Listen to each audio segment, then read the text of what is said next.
Urea ಗೊಬ್ಬರವಿಲ್ಲದೆ ಕಂಗಾಲಾಗಿ ರೊಚ್ಚಿಗೆದ್ದ Virapura ಗ್ರಾಮದ ರೈತರು.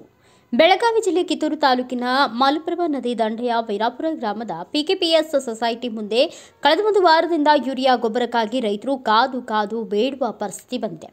ಇನ್ನೊಂದು ಕಡೆ ಕಳೆದ ಸಮರ್ಪಕವಾಗಿ ಯೂರಿಯಾ ಗೊಬ್ಬರ ಸಿಕ್ಕಿದ್ದು ಈ ಬಾರಿ ಒಬ್ಬ ಷೇರುದಾರನಿಗೆ ಕೇವಲ 1 ಚೀಲ ಗೊಬ್ಬರ ಸಿಗುತ್ತಿದೆ. ಆದರೆ ಷೇರು ಇಲ್ಲದೆ ಇರುವ ರೈತರಿಗೆ ಗೊಬ್ಬರ ಸಿಗದೆ ಕಂಗಾಲಾಗುವ ಪರಿಸ್ಥಿತಿ ಮಲಪ್ರಭಾ ನದಿ ದಂಡೆಯ ವೀರಾಪುರ ಗ್ರಾಮದ ರೈತರಿಗೆ ಬಂದೊದಗಿದೆ.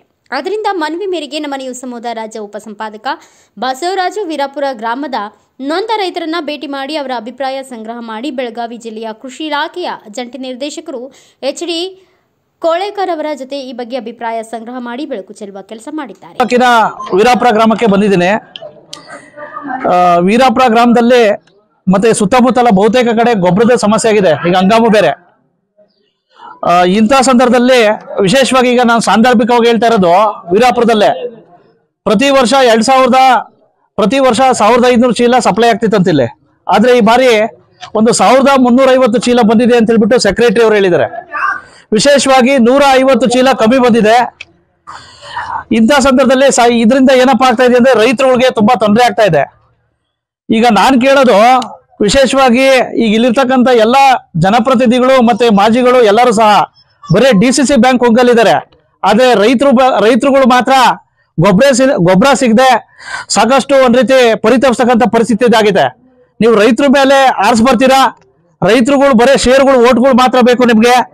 ಇಂಥ ಸಂದರ್ಭದಲ್ಲಿ ಸರಿಯಾಗಿ ನೀವು ಗೊಬ್ಬರ ಕೊಡಕ್ಕಾಗಲ್ವಾ ಸ್ವಾಮಿ? ನಿಮ್ಗೆ ಎಲ್ಲಾರ್ಗೂ ಕೇಳಿಕ್ ಬಯಸ್ತೇನೆ, ಆಯ್ತಾ? ಹಾಗಾಗಿ ಈಗ ನಾನ್ ಕೇಳೋದಷ್ಟೇ, ದಯವಿಟ್ಟು ನಮ್ಮ ರೈತರುಗಳಿಗೆ ತೊಂದರೆ ಆಗ್ಬಾರ್ದು. ಮತ್ತೆ ವಿಶೇಷವಾಗಿ ಅವು ಏನ್ ಪ್ರತಿ ವರ್ಷ ಯಾವ ರೀತಿ ಕೊಡ್ತಿದ್ರು ಗೊಬ್ಬರಗಳನ್ನ ಆ ರೀತಿ ಪ್ರತಿಯೊಬ್ಬ ರೈತರಿಗೂ ತಲುಪಬೇಕು ಅಂತ ಹೇಳ್ಬಿಟ್ಟು ಇದನ್ನ ಟ್ವೀಟ್ ಮಾಡ್ತಾ ಇದು ಮಾನ್ಯ JD ಸಾಹೇಬ್ರಿಗೂ ಸಹ ಕಲ್ಸ್ಕೊಡ್ತೀನಿ. ಸಾಧ್ಯವಾದ್ರೆ ದಯವಿಟ್ಟು ಒಂದು 2 ಟ್ರಕ್ ಗೊಬ್ಬರನ ಹೆಚ್ಚುವರಿಯಾಗಿ ನಮ್ಮ ವೀರಾಪುರ ಗ್ರಾಮಕ್ಕೆ ಕೊಡ್ಬೇಕು ಅಂತ ಹೇಳ್ಬಿಟ್ಟು ನಾನು ಹೇಳಿ ಸರ್. ಏನು ಪ್ರತಿ ವರ್ಷ ಈ ರೀತಿ ಆಗ್ತದೆ? ವೀರ್ಯ ಗೊಬ್ಬರದ ಸಮಸ್ಯೆ ಆಗತ್ರಿ. ನಾವು ದುಡಿದಿವ್ರಿಗೆ ಕೂಳ ಹಾಕಕ್ ನಾವು ನಿಂತು ನಮ್ಗ ರೊಕ್ಕ ಕೊಡ್ತಂದ್ರು ಗೊಬ್ಬರ ಕೊಡ್ವಲ್ರಿ ಇವ್ರು ಹೆಂಗ ಬದುಕಿಸ್ತಾರ ರೈತರನ್ನ? ಯಾಕೆ ಈ ರೀತಿ ಪ್ರತಿ ವರ್ಷ ಈ ರೀತಿ ಸಮಸ್ಯೆ ಆಗ್ತಿಲ್ಲ? ಈ ರೀತಿ ಈ ಸಲ ಯಾಕೆ? ಅವ್ರಿಗೆ ಗೊತ್ತರ, ನಮ್ಗಾರ ಏನ್ ಗೊತ್ತ? ಮತ್ತೆ ವರ್ಷ ಕೊಡ್ತಾರ. ಈ ವರ್ಷ 2 ವರ್ಷ ಆತ್ರಿ ಹಿಂಗ ನಡೆದ. ಪ್ರತಿ ವರ್ಷ ಎಷ್ಟು ತಗೋತಿದ್ರಿ ನಾವು ಬಂದ್ ಸಡಕ್ ಸಾಕವಂಗ್ ಕೊಡ್ತಿರೋದ್ರ. ಈಗ 2 ವರ್ಷ ಆತಿಲ್ಲ ಇಲ್ರಿ, ಬಡದಾಡಿ ತಗೊಳದ್ ನಾವು. ಈ ವರ್ಷ ಅಂತ ಅಪ್ಪಟ್ಟಿಲ್ಲ. ಯಾಕೆ ಈ ರೀತಿ ಯಾಕೆ ಡಿಲೇ ಆಗ್ತಾ ಇದೆ? ಏನಾರು ಅವ್ರಿಗೆ ಗೊತ್ತರ, ಇದು ಮಾಡೋರು ಕೊಡವ್ರಿಗೆ ಗೊತ್ತಾರ ಯಾವ ರೀತಿ ಸಮಸ್ಯೆ ಆಗ್ತಾ ಇದೆ? ಸಮಸ್ಯೆ ಅನ್ನಕ್ ನಮ್ಗೆ ಕೊಡಾಕತ್ತಾರ ಇಲ್ರಿ, ಸಿಗಾಕ್ತಾರ ಒಬ್ರು ಇಲ್ಲಿ. ಏನ್ ಹೇಳ್ತಾರ ಕೇಳಿದ್ರೆ? ಅವ್ರು ಕಿವಿರ್ 10 ಚೀಲ ತಗೊಂಡ್ಬರ್ತಾರ, 100 ಮಂದಿ ಕುಡಿಸ್ತಾರ. ಮತ್ತ ಈಗ ಹೆಂಗ ಪುರೋಸತ್ರ ಅದ ನಿಮ್ಗೆ ಸಮರ್ಪಕ ಗೊಬ್ಬರ ಕೊಡ್ಬೇಕ್ರಿ. ಮತ್ತೆ ಎಷ್ಟು ಚೀಲ ಬೇಕು? ಒಂದ್ 10 ಚೀಲ ಕೊಡ್ರಿ ಹಾಕತ್ರ ನಮ್ಗೀಗ. ಪ್ರತಿ ವರ್ಷ 10 ಚೀಲ ತಗೋತಿದ್ರಿ? ಅಲ್ರಿ 10 ಚೀಲ ಹಾಕ್ರಿ, 2 ಟನ್ ಬೇಕ್ರಿ ಗೊಬ್ಬರ ಹೊಲಕ್ಕ. ಅಂಗಡಿಯವರಿಗೆ ನಾವು ನೋಟಿಸ್ ಕೂಡ ಕೊಡ್ತೀವಿ. ಈಗ ಇವತ್ತೊಂದು ವರದಿ ಮಾಡಿದ್ವಿ ಸರ್, ವಿಶೇಷವಾಗಿ ವೀರಾಪುರದಲ್ಲಿ ಒಂದು ರೀತಿ ಗೊಬ್ಬರದ ಕೊರತೆಯಿಂದ ಬೀದಿಗೆ ಬಿದ್ದ ರೈತರು ಅಂತ ಹೇಳ್ಬಿಟ್ಟು ವಿಶೇಷವಾಗಿ ಗೊಬ್ಬರದ ಕೊರತೆ ಆಗಿದೆ ಸರ್. ವಿಶೇಷವಾಗಿ ತಾವೇನಾರು ಸ್ವಲ್ಪ ಏನಾರು ನಾವು ಈಗ ಕೊರತೆ ಅಂತೂ ಇಲ್ಲ.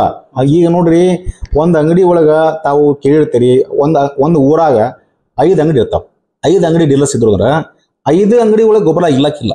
ಬಟ್ 1 or 2 ಅಂಗಡಿ ಒಳಗೆ ಇದ್ರೂ ಸಹಿತ ಆ ರೈತ ಅಲ್ಲಿ ತಗೋಬೋದಲ್ಲ. PKPS ವೀರಾಪುರದಲ್ಲಿ ಇಲ್ಲ ಅಂದ್ರೆ ಇನ್ನೊಂದು ಅಲ್ಲೇ ಪಕ್ಕದ ಪಕ್ಕ ಅದೇ ಊರಾಗ ಇರಬಹುದು ಅಂತಕ್ಕಂಥ ಆ ರೀತಿ ನಾವು ಪ್ರಯತ್ನ ಮಾಡ್ತಾ ಇದ್ದೇವೆ. ಮಾನ್ಯ ಜಿಲ್ಲಾಧಿಕಾರಿಗಳು ಏನು ಸೂಚನೆ ಕೊಟ್ಟಾರ ಅಂದ್ರೆ ಆಯಾ ಪ್ಯಾಕೆಟ್ನಾಗ ಈಗ ಸಪೋಸ್ ಬೈಲ್ಹೊಂಗಲದಲ್ಲಿ TAPCMS ಅಂತ ಇದೆ, ದೊಡ್ಡ ಅವ್ರದ್ದು ಬಿಸ್ನೆಸ್ ಇದೆ. ಆಮೇಲೆ 3-4 ಪ್ರೈವೇಟ್ ಡೀಲರ್ಸ್ ಅದಾರ. ಅಲ್ಲಿ ಈಗ ಬೈಲ್ವಾಡ ಅಂತ ಒಂದು ಸೊಸೈಟಿ ಇದೆ. ಬೈಲ್ವಾಡ ಸೊಸೈಟಿ ಒಳಗೆ ಗೊಬ್ಬರ ಇರ್ಲಿಕ್ಕೂ ಸಹಿತ ಒಂದು 4 ಕಿಲೋಮೀಟರ್ ಬೈಲ್ಹೊಂಗಲ್ ಇದೆ.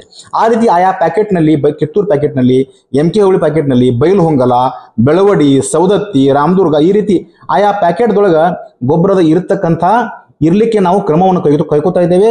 ಕೆಲವೊಂದು ಸೊಸೈಟಿ ಒಳಗೆ ಏನಾಗಿದೆ ಈ ಸಲ ದಯವಿಟ್ಟು ಅರ್ಥ ಮಾಡ್ಕೋಬೇಕು. ನಾವು PKPS ದಲ್ಲಿ ಸ್ವಲ್ಪ ಗೊಬ್ಬರದ ಅಲ್ಲಿ ನನಗೆ ಸಾಕಷ್ಟು ಫೋನ್ ಬರ್ತಾವೆ, ತಮಗೂ ಕೂಡ ಕೇಳಿರ್ಬೋದು. ಇಫ್ಕೋ ಮತ್ತು ಕ್ರಿಫ್ಕೋ ಅಂತ ಹೇಳಿ ಈ ಸಹಕಾರಿ ಸಂಘಗಳಿಗೆ ಕೊಡ್ತಕ್ಕಂಥ 2 ಕಂಪನಿ ಅದಾವ. ಈ ಸಲ ಅವರು ಭಾರತ ಸರ್ಕಾರದಿಂದ ನಮ್ಗೆ ಅಲಾಟ್ಮೆಂಟ್ ಬಂದಿಲ್ಲ ಕಂಪನಿಗಳಿಗೆ, ಅವ್ರಿಗೆ ಆ ಗೊಬ್ಬರ ಬಂದಿಲ್ಲ. ಅದಕ್ಕೆ ನಾವೇನ್ ಮಾಡ್ತಾ ಇದ್ವಿ ಅಂತಂದ್ರೆ ಬಫರ್ ಸ್ಟಾಕ್ನಾಗ ಸ್ವಲ್ಪ ಬಫರ್ ಸ್ಟಾಕ್ ನಾವು ಇಟ್ಕೊಂಡು ಕಾಪು ದಾಸ್ತಾನು ಇಟ್ಕೊಂಡು ಅದರಲ್ಲಿ ಏನಂತಂದ್ರೆ ಆ PKPS ಗಳಿಗೆ ಫೀಡ್ ಮಾಡ್ತಕ್ಕಂಥ ಕೆಲಸ ಮಾಡ್ತಾ ಇದ್ದೇವೆ. ನಾವು ಕ್ರಮೇಣ ತರಿಸ್ತಾ ಇದ್ದೇವೆ, ಯಾವುದೂ ತೊಂದರೆ ಇಲ್ಲ. ಎಲ್ಲಿ ಯಾವ ಒಂದು PKPS ತೊಂದರೆ ಇದ್ರೂ ಸಹಿತ ನಾವು ಕಾಪು ದಾಸ್ತಾನದಿಂದ ಅವ್ರಿಗೆ ಸಪ್ಲೈ ಮಾಡಿ ಸರಿಪಡಿಸ್ತೇವೆ. ಈಗಂತೂ ಸಿಕ್ಕಾಪಟ್ಟೆ ಈಗ ವರದಿ ತೋರಿಸ್ತೀವಿ ಸರ್ ನಿಮಗೆ. ಅಂಥವೇನಾದ್ರು ಬಂದರೆ ಸ್ವಲ್ಪ ಏನಾದ್ರು ಮಾನವೀಯತೆ ದೃಷ್ಟಿಯಿಂದ ಒಂದು ಟ್ರಕ್ ಅಷ್ಟು ಏನಾದ್ರು ಇದು ಮಾಡ್ತೀರಾ ಸರ್? ಮಾಡ್ತೀವಿ. ಎಲ್ಲಿ ನೀವು ಹೇಳಿದ್ರೆ ಎಲ್ಲಿ ನಮ್ಮ PKPS ಆಯಿತು ಇಂಥ ನಮ್ಮ ರೈತ ಸಂಪರ್ಕ ಅಧಿಕಾರಿಗಳು ಸರ್ ಇಂಥಲ್ಲಿ ತೊಂದರೆ ಆಗ್ತಾ ಇದೆ, ಸ್ವಲ್ಪ ಒಂದು ವಾರದಿಂದ 10 ದಿವಸದಿಂದ ಗೊಬ್ಬರ ಇಲ್ಲ ಅಂತಂದ್ರೆ ನಾವು ಡೆಫಿನೆಟ್ಲಿ ವ್ಯವಸ್ಥೆ ಮಾಡ್ತೀವಿ. ಕೊನೆ ಪ್ರಶ್ನೆ, ಈಗ ಇನ್ನೊಂದು ಒಬ್ಬ ರೈತರು ಹೇಳಿದ್ದಾರೆ ಸರ್, ವಿಶೇಷವಾಗಿ ಪರಿಶಿಷ್ಟ ವರ್ಗದವರ ರೈತರು ಯಾವ ರೀತಿ ನೀವು ಪಾಟ್ಗಳನ್ನ ವಿತರಣೆ ಮಾಡುವಾಗ ಮೀಸಲಾತಿ ಕೊಡ್ತಿರಲ್ಲ ಸರ್ ಅವ್ರಿಗೆ, SC STಗಳಿಗೆ, ಅದೇ ರೀತಿ ಗೊಬ್ಬರ ವಿತರಣೆಯಲ್ಲೂ ಸಹ ನಮಗೆ ಸಪ್ರೇಟು ಕೊಡಬೇಕು. ಎಲ್ಲ ಒಂದು ಕಡೆ ಜನರಲ್ ಅವರೇ ಜಾಸ್ತಿ ತಗೋತಾವ್ರೆ, ಹಾಗಾಗಿ ನಮಗೂ ಮೀಸಲಾತಿ, ನಮಗೆ ಸಪ್ರೇಟು ಗೊಬ್ಬರ ಕೊಡಬೇಕು ಅಂತ ಹೇಳ್ಬಿಟ್ಟು ಆಗ್ರಹ ಮಾಡಿದ್ದಾರೆ ಸರ್. ಹೆಂಗೆ ಅಂದ್ರಿ? ಈಗ ಒಂದು ಸರ್, ಈಗ ಪರಿಶಿಷ್ಟ ವರ್ಗ ಪರಿಶಿಷ್ಟ ಪಂಗಡಗಳಿಗೆ ಇಲ್ಲ ಸರ್, ಗೊಬ್ಬರ ರೈತರು ಇಂಥ ಸಂದರ್ಭದಲ್ಲಿ ನಮಗೂ ಸಪ್ರೇಟ್ ಕೊಡಬೇಕು, ಬರೀ ಜನರಲ್ ಅವ್ರಿಗೆ ಕೊಡ್ತಾವ್ರು, ನಮ್ಗೆ ಸಿಗ್ತಾ ಇಲ್ಲ ಅಂತ. ಇಲ್ಲ ಅಂಥವೇನು ನಮ್ಮಲ್ಲಿ ಇಲ್ಲ. ಎಲ್ಲ ರೈತರು ಒಂದೇ. ನಮ್ಗೆ ರೈತರು ಏನದಲ್ಲ ಅವ್ರ ಪರಿಶಿಷ್ಟ ಪಂಗಡ ಪರಿಶಿಷ್ಟ ಜಾತಿ ರೈತರು ಇರ್ಬೋದು, ಜನರಲ್ ರೈತರು ಇರ್ಬೋದು, ಆ ರೀತಿ ಏನು ತಾರತಮ್ಯ ನಾವು ಮಾಡ್ಲಿಕ್ಕೆ ಹೋದಾಗ ಅವ್ರು ಡೀಲರ್ಸು ಕೂಡ ಮಾಡಬಾರ್ದು. ನಾನು ಸ್ಪಷ್ಟ ಕಟ್ಟುನಿಟ್ಟಿನ ಸೂಚನೆಯನ್ನು ಕೊಡ್ತೀನಿ, ನಾನು ಡೀಲರ್ಸ್ಗಳಿಗೆ ಕೊಡ್ತೀನಿ. ಅಂತ ಯಾವುದೇ ತಾರತಮ್ಯ ಮಾಡ್ತಕ್ಕದ್ದಲ್ಲ. ಎಲ್ಲ ರೈತರಿಗೆ ಏನಂತ ಯಾರು ಬರ್ತಾರ ಅವ್ರಿಗೆ ಗೊಬ್ಬರ ಕೊಡಬೇಕು. ಯಾರು ಅಂಗಡಿಗೆ ಬರ್ತಾರ ಅವ್ರಿಗೆ ಒಳಗೆ ಗೊಬ್ಬರ ಇಟ್ಕೊಂಡು ಯಾರು ಗೊಬ್ಬರ ಇಲ್ಲ ಅಂತಕ್ಕಂಥದ್ದು ಇಲ್ಲ. ನಾವೆಲ್ಲ ನಮ್ಮ EDAಗಳಿಗೆ ಮತ್ತು DDA ಅವರಿಗೆ ನಾವು ಸೂಚನೆಯನ್ನು ಕೊಟ್ಟು ತಾಲೂಕುವಾರು ಮೀಟಿಂಗ್ ಮಾಡಿದ್ದೇವೆ. PKPS ಸೊಸೈಟಿ ತಾರತಮ್ಯ ಆಗ್ತಾ ಇದೆ ಅಂತ ಸರ್? ಇಲ್ಲ ಅಂಥವೇನು ಗಮನಕ್ಕೆ ಬಂದಿಲ್ಲ. ಗಮನಕ್ಕೆ ಬಂದ್ರೆ ಇಮಿಡಿಯೇಟ್ಲಿ ನಾವು ಕ್ರಮಕ್ಕೆ ಹೋಗ್ತೇವೆ. ಹೇಳಿ ನಿಮ್ಮ ಹೆಸರು?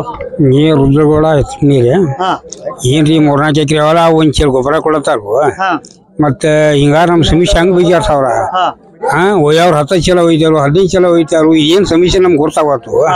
ಅದಕ್ಕೆ ಇನ್ನೂ ಮಟ್ಟ ನಾವು ಬಂದಿರೋ ಸಣ್ಣ ರೈತರ್ರಿ ಒಂದ್ ಚೀಲ ಒಯ್ ಅಂತಾರಿ. ಒಂದ್ ಚೀಲ ಹೋದ್ ನಾವ್ ಏನ್ ಮಾಡೋದಿಲ್ಲ. ಯಾಕೆ ರೈತರು ನಮ್ಮಂತ ಭಾಳ ಮಂದಿ ರೈತರು ಸಮೀಕ್ಷೆ ಹಾಕೊಂಡ್ರೆ ಅದ್ ಏನ್ ಸಮಸ್ಯೆ ಅದ ಅನ್ನೋದು ಒಂದ್ ಸ್ವಲ್ಪ ನೀವು ಎಲ್ಲಾ ಕಡೆ ಅಡ್ ಬೀಚ್ ಹೇಳಿ ನನ್ ಬಗೆಹರಿಸ್ಕೊಡ್ರಿ.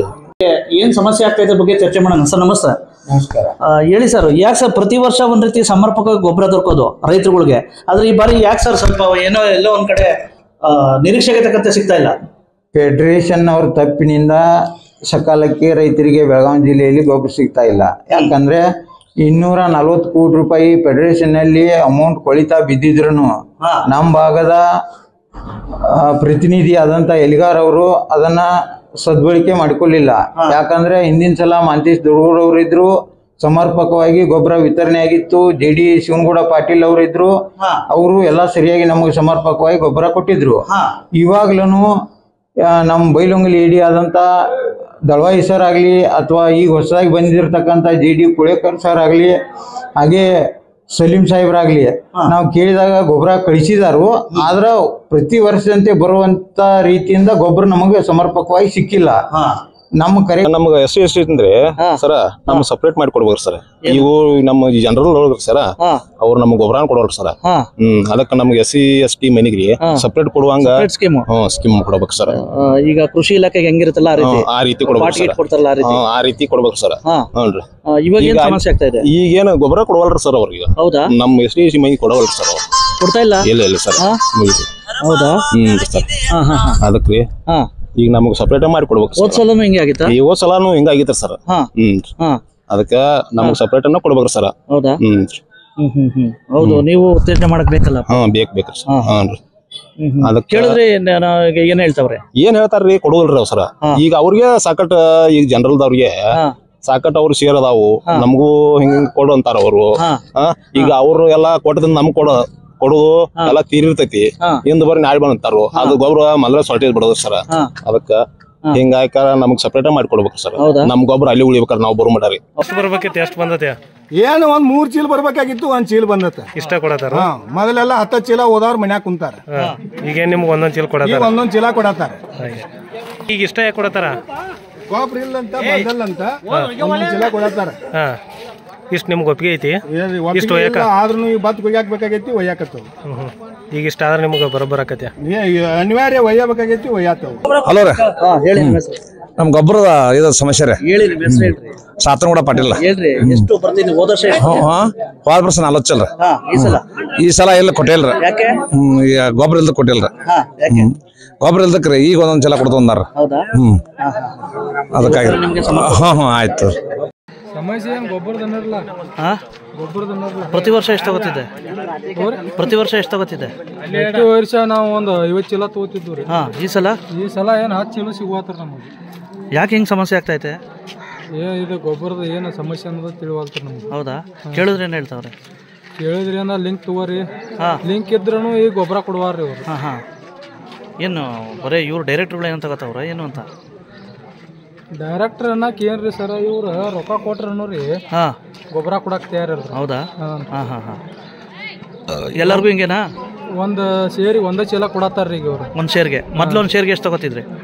ಪೈಲ ಒಂದು ಸೇರಿಗೆ 10 ಚೀಲ ತಗೋತಿದ್ವಿ. ಹೌದು, 10 ನಂತರ 12 ಚೀಲ ರೀ. ಓಕೆ. ಅಲ್ಲ, ಯಾವಾಗಿಂದ ಸಮಸ್ಯೆ? ಹೋದ್ಸಲ ಚೆನ್ನಾಗಿ ಬರ್ತಿತ್ತು ಗೊಬ್ಬರ? ಬರ್ತಿತ್ಲ ಈಗ ಬರ್ವಲ್ದು. ಯಾಕೆ ಬರ್ತಾ ಇಲ್ಲ? ಯಾಕೆ ಮಾಡದ್ರಿ ಹಿಂಗ? ಹೌದಾ? ನೀವು ನಿಮ್ಗೆ ಎಷ್ಟು ಬರ್ತಿತ್ತು ಹೋದ್ಸಲ? 1 ಟನ್. 1 ಟನ್? ಎಷ್ಟು ಎಕರೆ ಇದೆ? 3 ಎಕರೆ. 3 ಎಕರೆಗೆ. ಮತ್ತೆ ಈ ಸಲ ಯಾಕೆ ಎಷ್ಟು ತಗೊಂಡ್ರಿ ಈ ಸಲ? ಬರೀ ಅರ್ಧ ಟನ್ ಕೊಡ್ಬಾರು. ಅರ್ಧ ಟನ್ ಕೊಡ್ಬಾರ. ಯಾಕೆ ಹಿಂಗ ಆಗ್ತಾ ಇದೆ? ಶಾರ್ಟೇಜ್.